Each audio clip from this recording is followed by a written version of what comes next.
Broadcasting live from atop the Rocky Mountains, the crossroads of the West. You are listening to the Liberty RoundTable Radio Talk Show.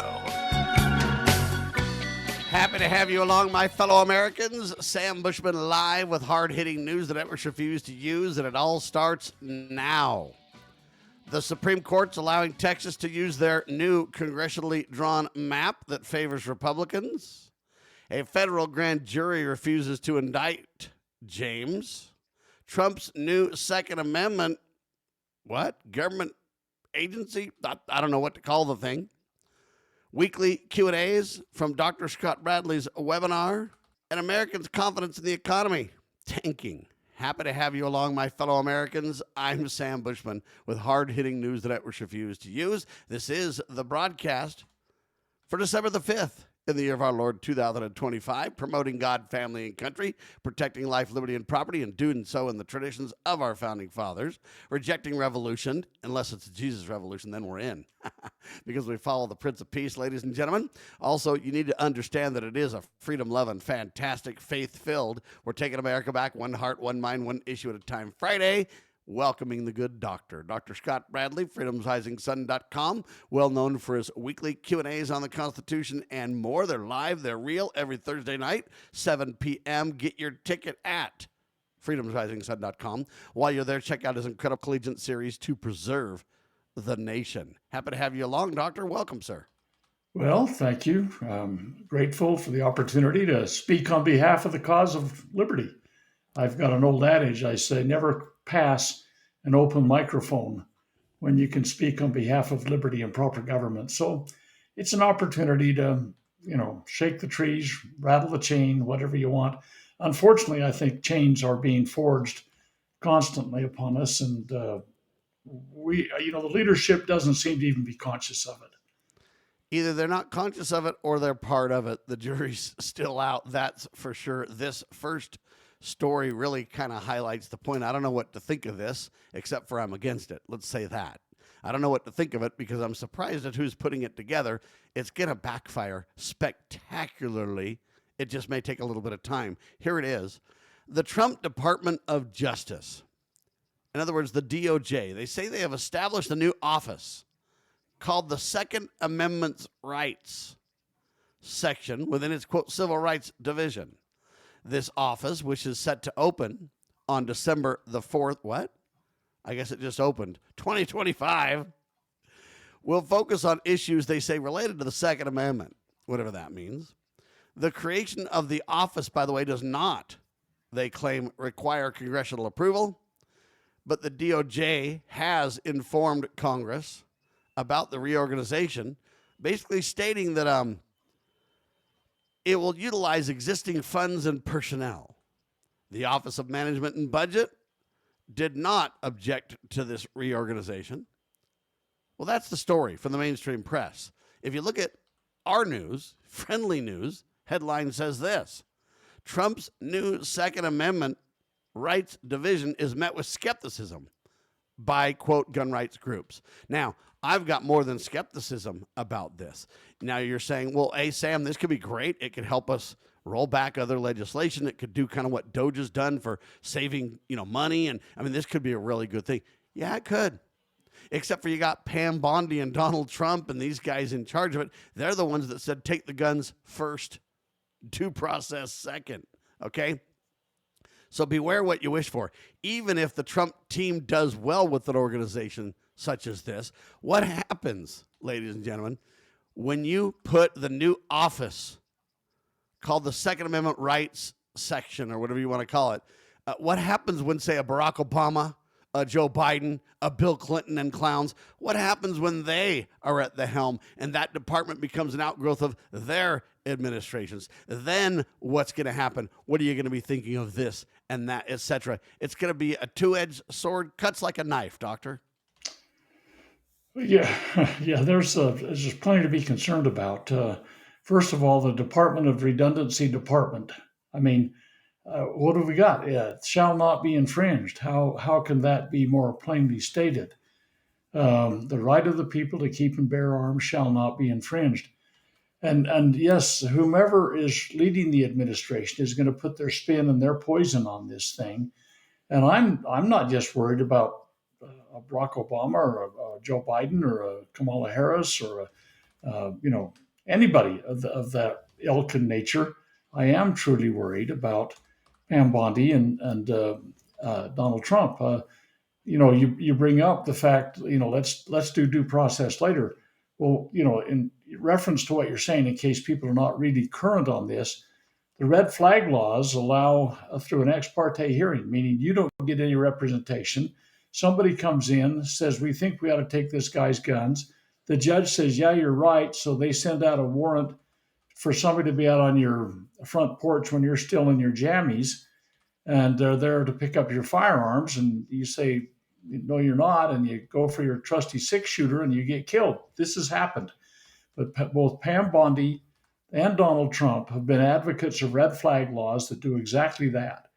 And so you don't have to wait until another Barack Obama is in office, because I'm not so certain. It's a question what Pam Bondi and Donald are going to do. They're the ones that said take the guns first, due process second, which means no due process. Because if you have due process after they've already taken my possessions, my private property, and violated my Second Amendment rights, which shall not be infringed, you've already violated it. But it may not get so bad, and they may try to do a couple of good things under the Trump administration. But I'm telling you, what happens when this gets under a Joe Biden administration? You've got Joe derelict in his duty, clueless of where he even is. You've got the auto pen rolling. What's going to happen? How will that government agency, this quote section, Second Amendment section, how will that morph under a clown president that's disengaged completely, but a bunch of liberal, communist, socialist, anti-Second Amendment thugs have the auto pen in their hand? I mean, what's the organization going to look like then, Doctor? Well, your point about the auto pen must be well taken. I mean, if Joe Biden wasn't cognizant enough to exercise that auto pen, he didn't even have to take it in his own hand, but he had to at least be conscious of what he was doing. And apparently that did not happen.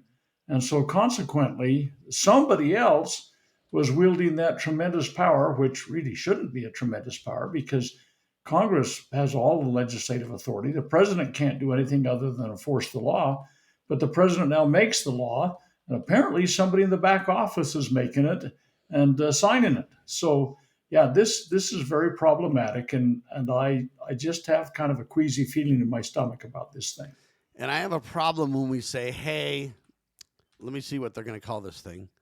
The Second Amendment rights section within its civil rights division. So now you're basically creating government agencies within government agencies so that you don't get opposition. Okay, it's really a new government agency. It's kind of like adding specialty groups into the education department or whatever. What you get is you get agencies manipulating agencies and creating themselves and morphing themselves and changing themselves. And hey, you don't need Congress, you don't need extra funding, because all you got to do is just year over year have funding continually increase, and then there's no real oversight if it's a division within a department that already exists. And where in the Constitution do we have a civil rights, whatever you want to call it, within its civil rights division? Okay, so you got a division within a division that's part of the Justice Department. Is the Justice Department even constitutional? I think not. So what we've done is turned every crime into a federal crime. Now we're going to really basically take the Second Amendment, and it sounds good on the surface, like, hey, we're going to protect the Second Amendment and really focus on it and make sure that, hey, your rights aren't violated. The Department of Justice doesn't violate rights. By golly, they got a civil rights division. But it'll really become a weapon against. It'll be weaponized. And when it does, how much, how fast, by whom, I don't know. But it will happen. And eventually, it'll become like Homeland Security. It'll become like some of these organizations in government that absolutely have been psychotically weaponized to the extreme. You got the IRS, you got Homeland Security, you got all these groups, every one of them unconstitutional, but they're all being weaponized. This will be no different, and it will be isolated because it's a division within a division that requires no oversight, no checks and balances, none of that. I don't understand how the budget office didn't object to this. I don't understand how Congress can sit by and go, oh, well, Donald can create divisions within divisions, no problem. No extra funding demands needed, even though it'll cost more money. It can't cost less. They're either reallocating money to it that was approved for a different purpose, or they're using new money, or they've got a dark money slush fund somewhere. I don't know, but I'm telling you, this smacks. It reminds me of how schools always come back and they're like, hey, we're going to do this program. And we're like, well, it's going to cost more money. Oh, no, we've got funding for this. It's no increased cost to you, but the cost goes up every year, right? I mean, we're just playing games, doctor. And this is disaster on steroids. Mark my words. Department of Justice, and you've heard of this little ditty, Arctic Frost. Okay, so they've taken previously created legislation, and guys like Smith and company have been playing through that with stuff like, the Patriot Act being involved. Pretty soon they're gathering information on senators and congressmen. They just got ticked off.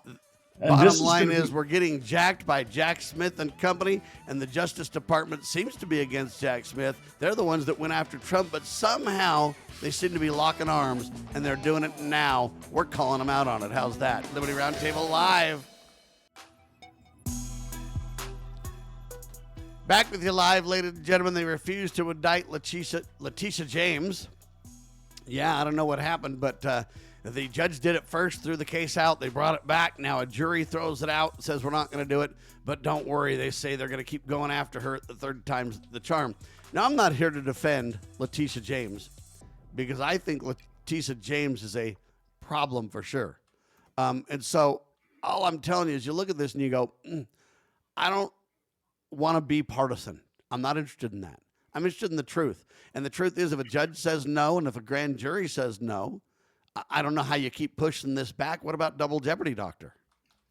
Well, that's the problem. You keep throwing as much mud as you can against the wall. You keep thinking you're going to hold your mouth just right to get it done.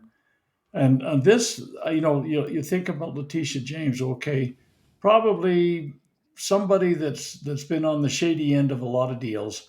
But let's talk about what happens to regular American citizens, where they think they're going to keep throwing mud against the wall until they get something that sticks. And what they ought to do is come in with their best case, the grand jury, which is normally, sadly, kind of a rubber stamp group. The prosecutor would have never brought it to us if it wasn't true. We got to give them an opportunity to do their jobs. I mean, by the way, when you're on some of these grand juries or whatever else too, usually you only hear the prosecutor's side of the story. You're usually not invited to even defend yourself at that point. So you're half barbecued before you ever even get there. And then they basically manipulate you and block you and prevent you from delivering your side of the story. And then at the end, the jury gets instructions from the judge, in my opinion, flat out all the way through violation of due process and unconstitutional. But that's what we usually see. This is a double-edged sword too. You might say, well, oh man, we need to convict Letitia. She's evil and it's bad. Let's go after them. You may be right in this case. The problem is that we've got laws against that. And if the jury dismisses it, if the judge dismisses it, you can't go back and keep prosecuting it. But they do it all the time, doctor. Well, they do, and that's the problem. You have a high-profile case here, but most Americans just get swept into the system and ground up in the mess. But I say so often on your program, the American founding fathers, if they had a bias at all, and I do believe they had a bias, it was in favor of the defendant. Which is the same bias I have, and that's why, even though I think Letitia James is guilty of egregious crimes, and I think it's wrong, we got to respect the process, at least in this case, ladies and gentlemen. And you can't be for it when it's our guys and against it when it's somebody else. And, third charm's fine for James, but not for me or thee or whoever else. You can't play those games and fall into dishonest partisan politics. You can't play those games, doctor. Well, who's guilty of weaponizing the law again? I mean, it's good for the goose, good for the gander. I mean, why don't we just all dial it back a bit and let's do the honorable thing and let's look at the facts and let's go forward instead of creating these constant meat grinders where you're trying to throw your opposition into it, a wood chipper. I mean, it's kind of like the mob is involved. Everybody's trying to go after everybody else and nobody seems interested in the truth. So it's a big problem, and most of the time we should. I mean, the Fifth Amendment says you get to have a grand jury, and you do, and then the grand jury looks at it and they says, no, there's no bill here, there's nothing. It goes away. But this isn't the way. So even if you don't like their action about James and you think it's wrong, You got to respect the process, the way that it works. And a judge threw it out and a jury threw it out. So I don't know what facts they're privy to or what they've been denied in a due process or a factual-based discussion or scenario. I don't know what the grand jury's been delivered. I'm not on the inside of this thing. But I will tell you that I support this decision in the sense that I'd rather have James go free than be criminally prosecuted wrongly. And we've been talking for years about how, hey, everybody's being prosecuted wrongly. This is a clown show. There's no due process here, or whatever we say. There's no ability to face your accuser. And we keep going on. And then when it's the other shoe on the other, or the shoe on the other foot, whatever you want to call it, we want to change our tune and be like, oh no, we got to go after her for the third time. See, I don't think so. I don't think so at all. And we got to understand that, again, this will be a double-edged sword. If we say we can go after Letitia for the third time, then when it's Sam, will we go after Sam for the third time like we did Steve Stockman, the fourth time? See, we've got to be consistent in our understanding of the rule of law, of due process, of the intent of the founders, and why we need to double down on that. So I'm not defending James, but I am defending the process, Doctor. Well, then that's the whole problem, is that the prosecutor, I mean, they got to put their best foot forward. They got to bring their good stuff in. They've got to put it on the table. The grand jury says, I don't think so. I don't think so. And so the prosecutor, I mean, either they're incompetent or they know they're going to get another at bat. I saw this happen with the Patriot Act, the way Orrin Hatch, the chair of the Judiciary Committee, attempted with numerous I call them end runs, or softball, wiffle ball, whatever, attempts to get the Department of Justice to say the right words, to give him some kind of victory, but there was just nothing there. And they kept pitching, and Hatch kept trying and trying. It was an empty vessel. And so it was a clown show, and it violates the rule of law. It violates the intent of the founders, and it violates, most importantly, people's fundamental rights to face your accuser, to bring up all the evidence that you want to. And oftentimes, even when a good guy is bringing up a lot of evidence to defend themselves, what they'll do is they'll side with the good guy, but they shut it down, and then they basically deep six all the evidence that could expose even more fraud and more crime and more government manipulation. And anyway, it's a sad deal. So if people want to, on the Letitia James, situation, say, hey, the facts weren't brought up to the jury and all that kind of stuff, those are welcome discussions, if that's really true. But this idea that we're just going to push to prosecute for the third time, I'm going back to the double jeopardy and saying, no, you can't do that. Get your ducks in a row if you're going to bring this stuff forward and bring these indictments forward in the first place, so that the jury can get their arms around it properly the first time, Doctor. Yeah, I mean, this isn't a do-over, a reset button, whatever on your computer game. This is serious. You're dinking around with somebody's life, and if they should be able to go forward with their life if there's nothing there.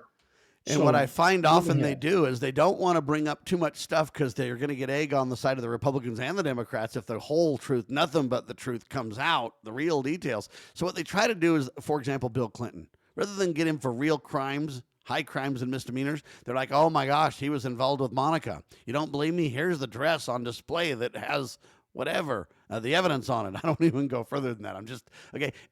But they don't want to go any further, because if they do, then they've all got skeletons in the closet. So what they try to do is prosecute you. If they can't get you because the jury or the judge says no, then they come back and they go, well, let me give you a little bit more. Maybe it's enough to get you, but not get egg on our face. And that's what they tend to do. And it's problematic for sure, because it violates the rule of law.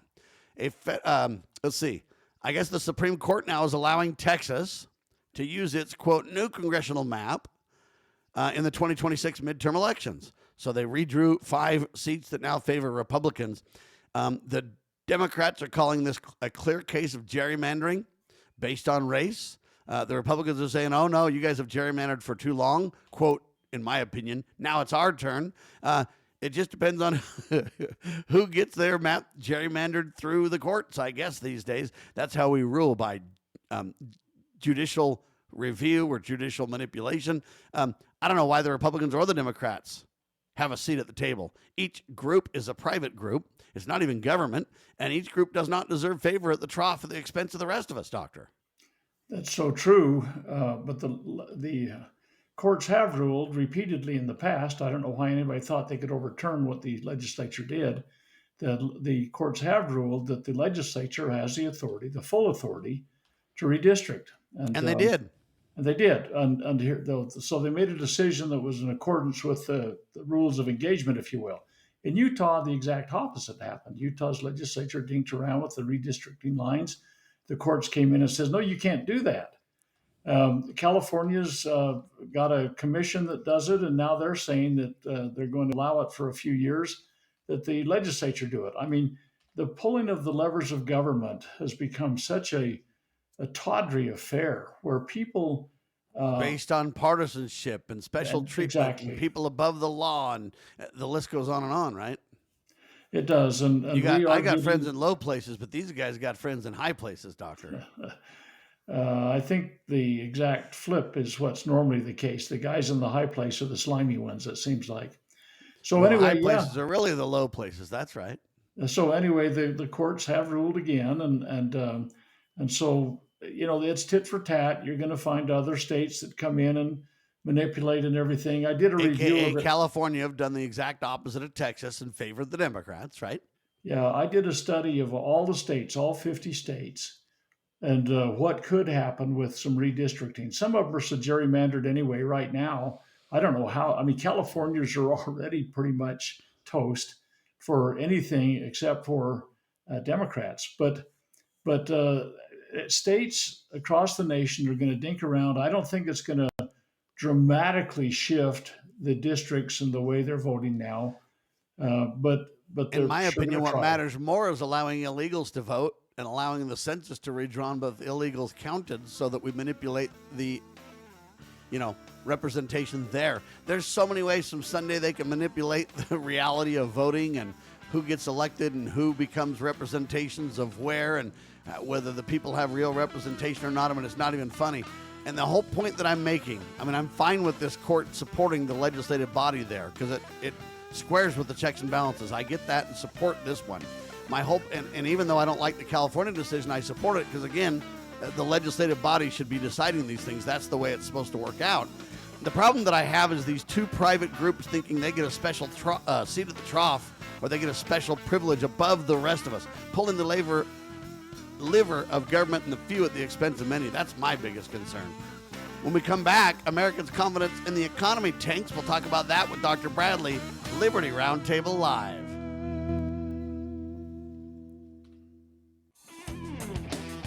All right, hard-hitting news that networks refuse to use, no doubt, continues now. We're going to talk about the economy. It's tanking, at least according to the American people in their view. We're also going to talk about Representative Elise Stefanik, or however you say her name, and the Republican women. They're not too happy with the Speaker of the House. We'll get to that as well, ladies and gentlemen.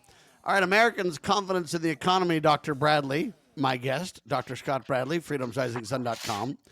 Americans' confidence in the U.S. economy reached a 17-month low in November. That's according to a Gallup survey. They say the economic confidence survey dropped to what they call minus 30, the lowest since July 2024. I don't know what dash 30 means necessarily because they have all their own weird economic gauges. I'll talk about how I gauge the economy in a second. They say only 21% of respondents in November rated the economy as excellent, down from 24% in October, though. The survey revealed that 40% think, quote, current economic conditions are poor. That's an increase from 37% in October, so it went up to 40%, 3 points more in 1 month. Additionally, 27% believe the economy is improving, down 4 percentage points from October. 68% think it's worsening. Wow. The Americans are starting to have a reality check on the economy. Now, I mentioned, I don't know what their minus 30 means or how their index even works, nor do I really even care. In my humble opinion, the way you gauge the economy is, how's your life going, people? When you go to the grocery store, the gas station, when you pay your rent and or your mortgage payment or whatever the case may be, when you live your life and try to get insurance for your business or buy products for resale for your business or need to hire employees. And so you look at salary ranges and stuff like that. How do things look in your world? Because you know what? Day to day, my own wallet, my pocketbook, or whatever you want to call it, that's what tells me what's going on in the economy, Dr. Bradley. And maybe mine's just kind of redneck simple. It's like the Big Mac index, kind of. Now they're starting to have a pizza index because the average cost of a cheese large pizza is $17 in America now. So costs are going up left and right, and they're certainly not reducing. That's for sure. Anyway, how do you look at the economy, Doctor, and what do you think of this survey? Well, I think the Republicans should have a wake-up call on this thing. I don't believe the Republicans win in 2026 midterms. Well, they haven't done anything. They just babbled at the brook. And then we say, hey, it's affordability, stupid. And Donald goes, you're delusionary. There's no affordability problem. And my response is, hey, he's got a $400,000 universal basic income, doesn't he? Well, here's the deal.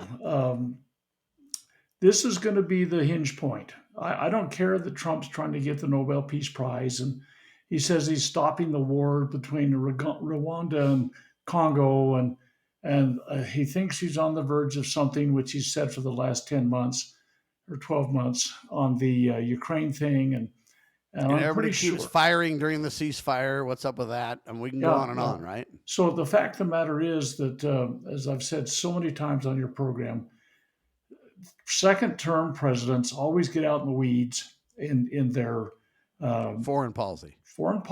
And Trump is making those same things. And he's going to get his butt kicked. I mean, well, his people will that take his endorsements if the average American doesn't feel, if they don't feel it. And they're not feeling Somalia. They're not feeling, unless Somalia's defrauding us, they're not feeling a war in the Congo. I mean, that's been going, September 26, 1963, I went to see John F. Kennedy, and he gave an address about Katanga, Congo. This stuff, it's been a communist morass since the last 62 years. But the fact of the matter is, to most people haven't even heard of the Congo and Rwanda. I mean, and why are we dealing with that when we've got so many issues at home to deal with? We claim that the media is criminal, that half the members of Congress are criminal, and their actions are bad, that all these government agencies are off track, and the economy, affordability, or whatever. And Donald's talking about countries that most people don't even know not only what they are, but where they are, for that matter. I've remotely heard of Rwanda. Well, what does that mean in my life today in America? And the answer is virtually nothing. Yep. And the problem is that they don't seem to have any, they're tone deaf on this. And here's the problem. The Democrats stepped in this same trap during the 2024 election with identity politics, the idea that we can run against Trump and we can win. Well, they couldn't. They didn't.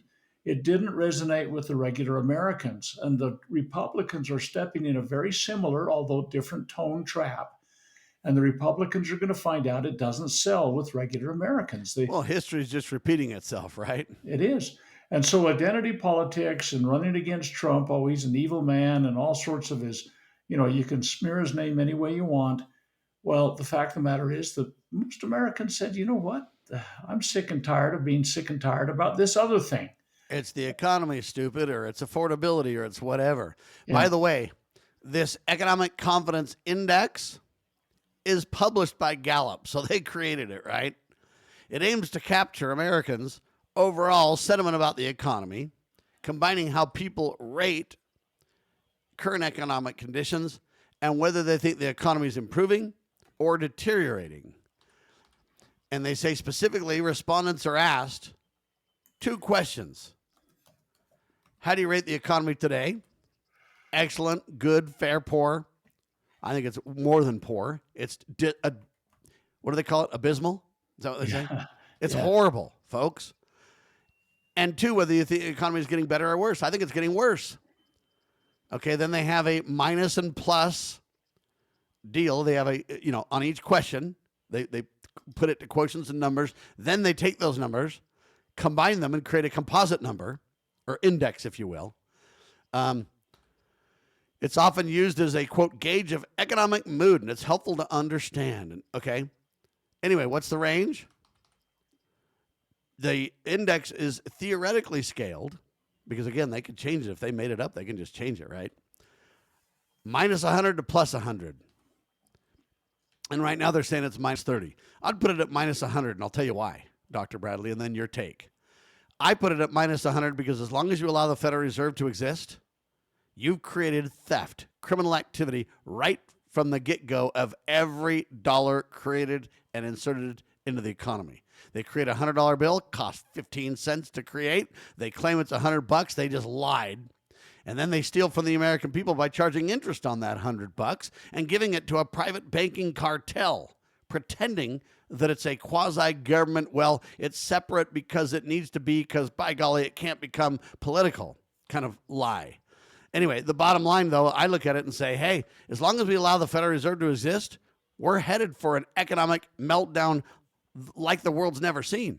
It's just a matter of when is all we're talking about. As long as we remain on this system, every, let me say that a third time, every historical country that's been on a fiat money system fails.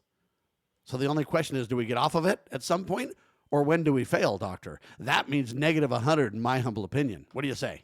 Well, the American Founding Fathers clearly understood this issue. And in fact, in August of 1787, when they debated the idea of fiat money, they called them writs, where they could put paper out that had no value. They debated that, and they said that it would be as dangerous as the mark of the beast spoken of in the book of Revelation if the nation were given that capability. And so they founded the nation on sound money. I mean, Article 1, Section 8, Clause 5 is coin money. Congress shall have power to coin money. Coining, if you look it up in their original definition, has to do with stamping precious metals.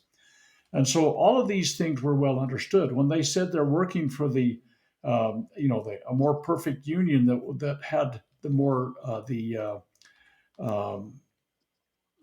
the ability to have the general welfare taken care of. The general welfare was not a dole. The general welfare had to do with stability and predictability. And that was good government. You didn't have your economy going upside down because you had fake money. You didn't have foreign invasions because you were weak. You didn't have domestic violence because there was no justice in the courts. People could say, okay, look, I can start a family. I can put a business together. I can go do a farm, whatever they wanted to do.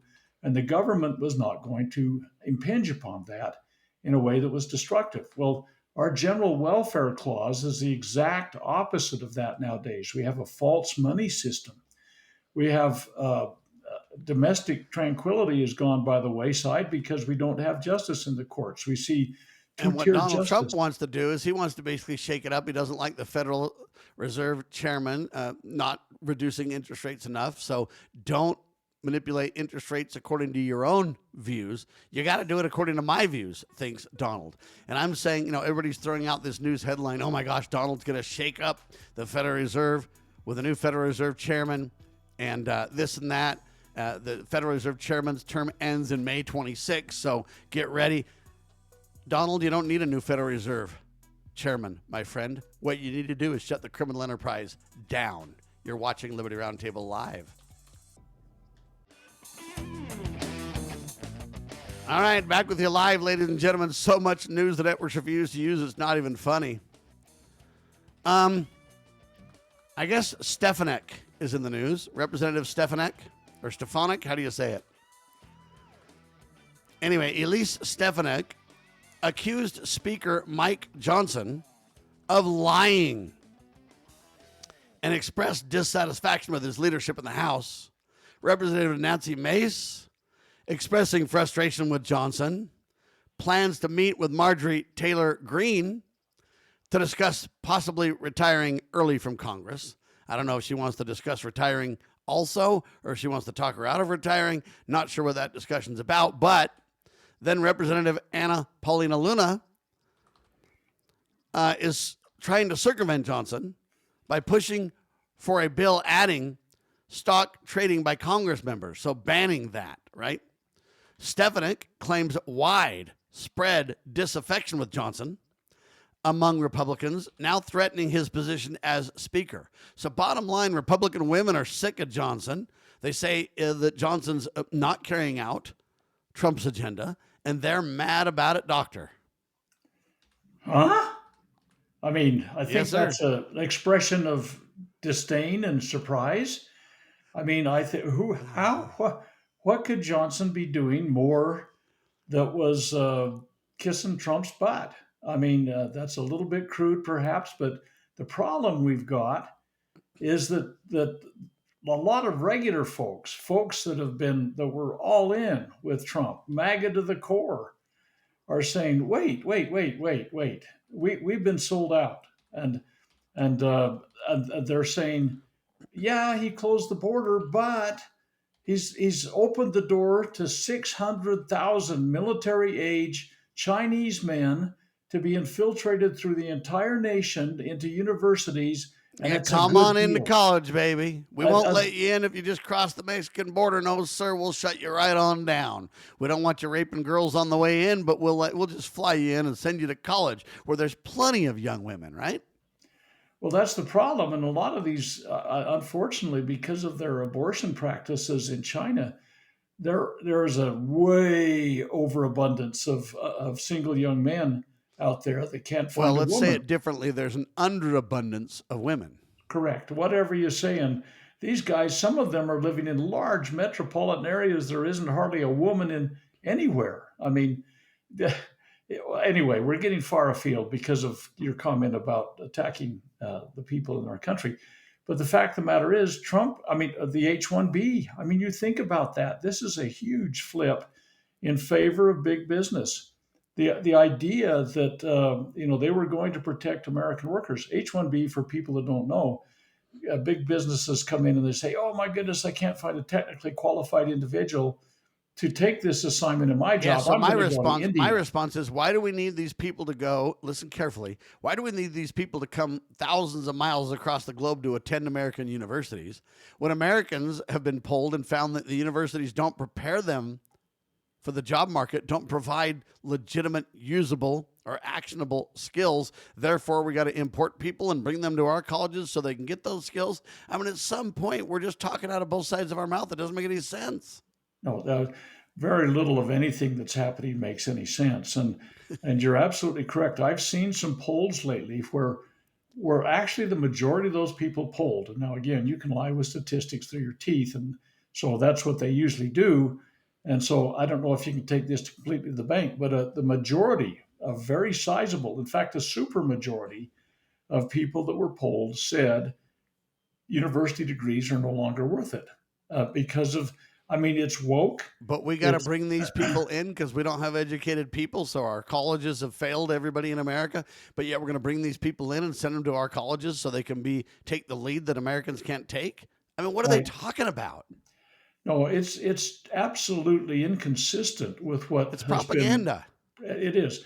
But let's bring in illegals a different way than the traditional way, which is just cross the Mexican border or the Canadian border or whatever. Let's fly them in. So, Biden flew them in and just deposited them all around the country. Now Trump's virtually doing the same thing, just under a different method, right? Well, absolutely true. But it's not just that. I mean, every single thing that has happened, you say, well, he closed the border. Okay, but he opened it in another way. But these wars that he keeps starting, I mean, he says, oh, I've ended 8 wars now. I saw his conference yesterday about the Rwanda Congo thing. I've ended 8 wars now. Well, what about the ones you're blowing on all the embers to keep them going?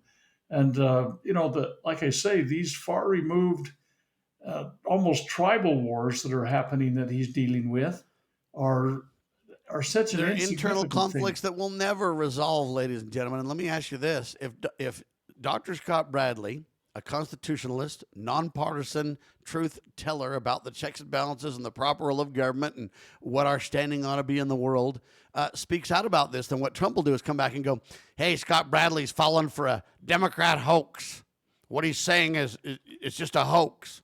How dare you? And we better make sure Dr. Scott Bradley doesn't appear in anything, anywhere, anytime. Let's just besmirch and destroy his character 100% because, by golly, we can't have that. I mean, isn't that what we see when anybody stands up for the truth?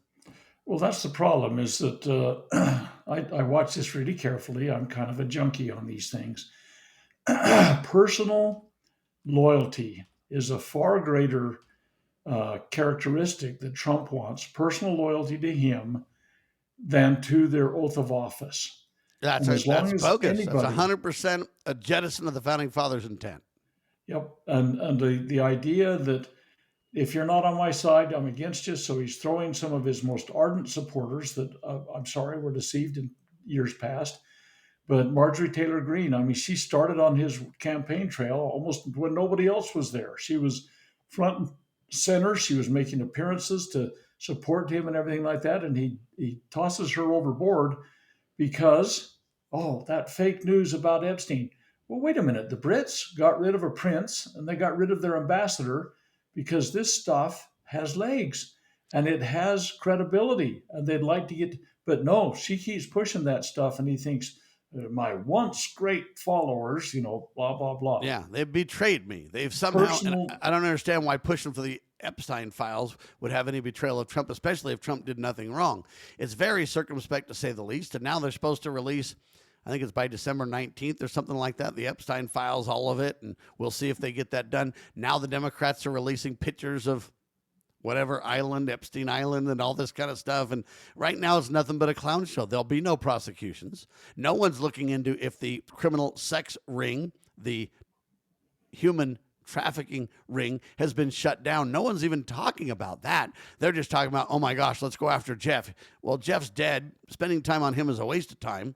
But spending time on the people that are living, that were involved in what he did, we got to take a page out of the Brits' playbook on this one, because we need prosecutions and we need to disassociate these criminals in society as well.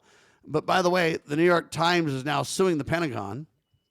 The NYT has sued the Pentagon, alleging that, quote, new journalistic restrictions violate the First Amendment. The lawsuit, filed on the U.S. District Court in Washington, challenges regulations that have been effective since October that require journalists to sign a 21-page form and allow the Pentagon to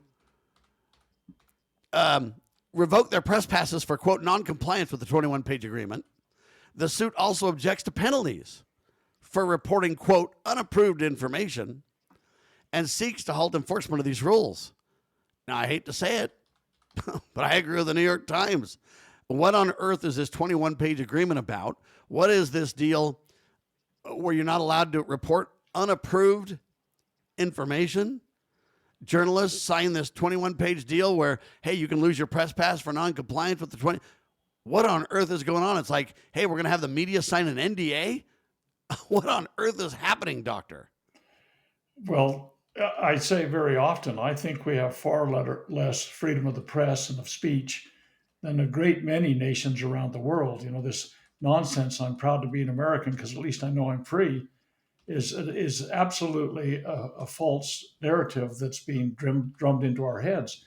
The whole idea of the First Amendment, well, there's 5 aspects of it, but press and speech were absolutely, unequivocally, and of course, so is the assembly thing. And I mean, so we could get into it and deconstruct what the First Amendment is, but it literally was the amendment that was intended to maintain our liberty because it gave people a voice when things needed to be brought to the attention of everybody. I mean, if there was, let's say that there was fraudulent voting going on, somebody's got to talk about it. If there was criminal activity going on at the highest levels of government, somebody's got to talk about it. And what's happening is the Pentagon is apparently trying to make every single thing that happens to be classified unless they say it's not. It's unacceptable, ladies and gentlemen. That's for sure the final story of the hour. And I know we're rifling through a lot of topics, but folks, others aren't thinking about or understanding or realizing these topics are critical. Here's the deal. The TSA now announced that it will accept a $45 fee and use a, quote, alternative verification system for a substitute for the Real ID. Real ID enforcement began on May 7th, following the implementation of the Real ID Act that was signed by Congress in 2005. So we fought against it. 20 years later, Donald put it in place, and now you're going to have a penalty anytime you want to fly if you don't have their, quote, government Real ID. Shame on the Donald. You got to fight against that, too.